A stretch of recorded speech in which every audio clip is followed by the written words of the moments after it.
એકદમ છૂટું છૂટું અને ખાવામાં ખૂબ જ સ્વાદિષ્ટ અને બનાવવું પણ સાવ સહેલું. શું તમે પણ ઉપવાસમાં નમક નથી ખાતા? તો આજે આપણે બનાવીશું નમક વગરનું એકદમ ચટપટું અને સ્વાદિષ્ટ એવું બટેટાનું ફરાર. આજનું આપણે જે ફરાર બનાવ્યું છે ને તે જે ગૌરી વ્રત અને જે પાર્વતી વ્રત રહેતા હોય ને તેના માટેનો એક સ્પેશિયલ ફરાર છે. આ ફરાર સ્વાદમાં જેટલું ચટપટું બનશે ને એટલું ફટાફટ બનીને તો તૈયાર પણ થઈ જશે. તો આજે હું તમારા માટે એક એવી જ રેસીપી લઈને આવી છું જે ફટાફટ બની પણ જશે અને સ્વાદમાં એકદમ ચટપટું બનશે. તો ફ્રેન્ડ્સ, ચાલો આજે રેસીપી શરૂ કરીશું. ફ્રેન્ડ્સ, આજનો ફરાર બનાવવા માટે આપણે અહીં એક કાચું બટેટું લેશું. તો સૌ પ્રથમ પહેલાં આપણે બટેટાની છાલને કાઢી લઈશું. અહીં આપણે જે ફરાર બનાવીશું તે ઇન્સ્ટન્ટ બનીને તૈયાર પણ થઈ જશે અને વાર પણ નહીં લાગે. તો બટેટામાંથી આપણે છાલને દૂર કરી લીધી છે. તો ફ્રેન્ડ્સ, હવે આપણે ખમણી લેશું. અહીં આપણે મીડિયમ સાઇઝની જે ખમણી આવે તે લેવાની છે. તો આપણે બટેટાને ખમણી લેશું. તો ફ્રેન્ડ્સ, તમે જોશો કે બટેટું આપણું સરસ એવું ખમણાઈ ગયું છે. ફ્રેન્ડ્સ, બટેટું ખમણાઈ જાય પછી તમારે એક વાતનું ખાસ ધ્યાન રાખવાનું છે કે બટેટું ખમણાય એટલે તરત જ આપણે તેને એક પાણીમાં એડ કરી દેવાનું છે, જેથી કરીને બટેટું છે તે કાળું નહીં પડે. જો થોડીક વાર થશે તો તમારું બટેટું કાળું થવા લાગશે. તો હવે આ બટેટાના ખમણને આપણે 4 થી 5 વાર પાણીથી સાફ કરી લઈશું, જેથી તેમાં રહેલો વધારાનો સ્ટાર્ચ બધો દૂર થઈ જશે અને આપણું ખમણ છે તે એકદમ સફેદ થઈ જશે. તો ફ્રેન્ડ્સ, તમે જોશો કે બટેટાના ખમણને આપણે 4 થી 5 વાર પાણીથી સાફ કરી લીધું છે અને આપણે ખમણ પણ એકદમ છૂટું છૂટું થઈ ગયું છે. તો આ ખમણને આપણે પાણીમાં જ રહેવા દેશું અને થોડીક વાર માટે સાઈડ પર રાખી દઈશું. તો ફ્રેન્ડ્સ, હવે આપણે એને સાઈડ પર રાખી દઈશું અને એક વાટકી આપણે મગફળીના બી લેશું. તો આ મગફળીના આપણે અડધા બી એડ કરી દઈશું અને અડધાનો આપણે પછીથી ઉપયોગ કરીશું. હવે આ બીને આપણે અધકચરા પીસી લઈશું. તો ફ્રેન્ડ્સ, તમે જોશો કે મગફળીના બીને આપણે અહીં કચરા પીસી લીધા છે. અહીં તેનો સાફ ઝીણો ભૂકો નથી કરવાનું. તો ફ્રેન્ડ્સ, હવે આપણે એક વાસણ લેશું. તેમાં 2 ચમચા જેટલું તેલ એડ કરીશું.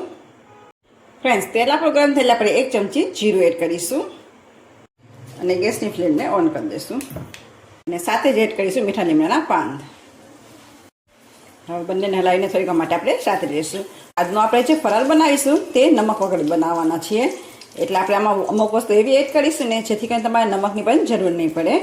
તો હવે થોડું જીરું સતરાય ત્યાં સુધી આપણે તેને રહેવા દઈશું. તમે જોશો કે જીરું આપણું સરસ સતરાઈ ગયું છે. તો આપણે તેમાં 2 તીખા મરચાં એડ કરીશું. આપણે હલાવીને 1 મિનિટ માટે રહેવા દઈશું. ફ્રેન્ડ્સ, અહીં આપણે નમક વગરનો ફરાર કરીએ છીએ એટલે તે થોડુંક સ્પાઇસી બનાવીશું. અહીં હું તીખા જ મરચાં લઉં છું. જો તમને બહુ તીખું પસંદ ના હોય ને તો તમે મોરું મરચું પણ લઈ શકો છો. તો તમે જોશો કે 1 મિનિટ જેવું થઈ ગયું છે. તો આપણે તેમાં એડ કરી દઈશું ટમેટું. ટમેટાને પણ આપણે 1 મિનિટ માટે સાતરી લઈશું. તો ફ્રેન્ડ્સ, તમે જોશો કે 1 થી 2 મિનિટ જેવું થઈ ગયું છે. ટમેટા પણ આપણા સરસ એવા ચડવા લાગ્યા છે. હવે આપણે તેમાં બટેટાનું જે ખમણ કરેલું હતું તે એડ કરી દઈશું.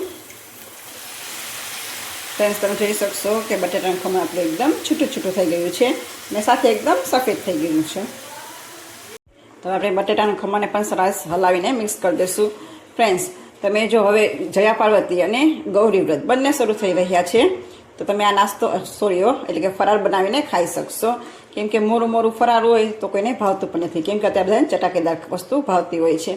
પણ આ રીતે તમે કંઈક નવીન ટ્રાય કરશો ને તો તમને ફરાર ખાવાની મજા આવશે. તો તમે જોશો કે બધું સરસ એવું મિક્સ થઈ ગયું છે. તો આપણે તેને ઢાંકીને 1 થી 2 મિનિટ માટે રહેવા દઈશું. ફ્રેન્ડ્સ, 2 મિનિટ જેવું થઈ ગયું છે તો આપણે ચેક કરી લઈશું. તો ફરી વાર પાછું આપણે ફરારને હલાવી લઈશું. તો ફ્રેન્ડ્સ, આપણે બટેટાના ખમણે સરસ હલાવી લીધું છે. તો થોડાક મસાલા કરી લઈશું. તો આપણે તેમાં એડ કરીશું અડધી ચમચી જેટલો હળદર પાવડર. જો તમે વ્રતમાં હળદર પાવડર ના ખાતા હોય તો તમે તેને સ્કીપ પણ કરી શકો છો. અને અડધી ચમચી લાલ મરચું પાવડર. આ પણ ઓપ્શનલ છે. જો તમે ન ખાતા હોય ને તમને પસંદ ના હોય તો તમે તેને સ્કીપ પણ કરી શકો છો. કેમ કે ઘણી જગ્યાએ એવું થતું હોય છે કે કોઈક હળદર નથી ખાતું હોતું, કોઈક લાલ મરચું નથી ખાતું હોતું, એવું બને છે. અહીં તમે જે વસ્તુ ના ખાતા હોય ને ફ્રેન્ડ્સ એ તમારે સ્કીપ કરી દેવાની છે. આપણે હલાવીને સરસ એવું મિક્સ કરી દઈશું. ફ્રેન્ડ્સ, તમને એમ થાય કે બધી સામગ્રી એડ થઈ ગઈ એટલે આપણો ફરાર બનીને તૈયાર છે, પણ ફ્રેન્ડ્સ એવું નથી. હજી આમાં આપણે અમુક વસ્તુ એવી એડ કરીશું ને કે તમને આ ફરાર એકદમ ચટાકેદાર પણ લાગશે અને ખાવામાં તમને મજા આવશે. તો આપ મારો વિડીયો સ્કીપ ના કરતા. જો તમે સ્કીપ કરશો ને તો તમને ખ્યાલ નહીં આવે કે એમ આપણે જે એવી વસ્તુ શું એડ કરીશું. તો બધું સરસ એવું મિક્સ થઈ ગયું છે. તો આપણે થોડુંક એવું પાણી એડ કરીશું જેથી કરીને આપણો ફરાર છે તે ફટાફટ ચડી જાય. તો આપણે તેને હલાવી લઈશું અને ગેસની ફ્લેમને આપણે સાવ લો રાખીશું, કેમ કે અહીંયા આપણે વધુ પાણી નહીં એડ કરીએ અને બટેટામાં પણ ઓલરેડી પાણી હોય જ છે. તો આપણો ફરાર સરસ એવું ચડીને તૈયાર થઈ જશે. તો આપણે તેને ઢાંકીને રાખી દઈશું. તો ફ્રેન્ડ્સ, આપણો ફરાળ ચડે છે ત્યાં સુધી આપણે બીજી પ્રોસેસ કરી લઈશું. તો આપણે એક વઘડિયામાં તેલ ગરમ કરી લઈશું. તેલ આપણું ગરમ થાય એટલે આપણે જે મગફળીના બી કાઢેલા હતા ને અલગથી તે એડ કરી દઈશું. હવે આપણા મગફળીના બી ક્રિસ્પી થાય ત્યાં સુધી આપણે તેને તળી લઈશું. ફ્રેન્ડ્સ, અહીં તમે જ્યારે પણ ફરાળ બનાવો ત્યારે તમારે બી પહેલાં તળી લેવાના છે, કે હું અહીં ભૂલી ગઈ હતી. એટલે તમે જોઈ શકો છો કે બી પણ આપણા સરસ એવા સતરાઈ ગયા છે. તો આપણે તેને બીને કાઢી લઈશું. ફરી પાછું આપણે ફરાળને ચેક કરી લઈશું.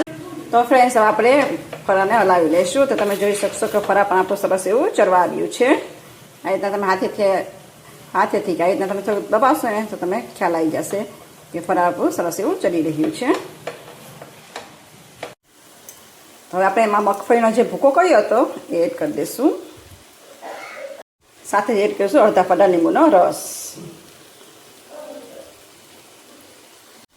અને અડધી ચમચી જેટલી ખાંડ એડ કરીશું. જો તમને વધુ ગળો પસંદ હોય તો તમે 1 ચમચી આખી એડ કરી શકો છો. તો બધું પાછું હલાવીને સરસ એવું આપણે મિક્સ કરી દઈશું. તો ફ્રેન્ડ્સ, તમે જોશો કે આપણે સરસ એવું બધું મિક્સ કરી દીધું છે. તો આપણે ફરી પાછું ઢાંકીને તેને હવે 2 થી 3 મિનિટ માટે જ રહેવા દઈશું અને ગેસની ફ્લેમને સાવ લો રાખીશું. ફ્રેન્ડ્સ, 3 મિનિટ જેવું થઈ ગયું છે. તો આપણે ફરાળને ચેક કરી લઈશું.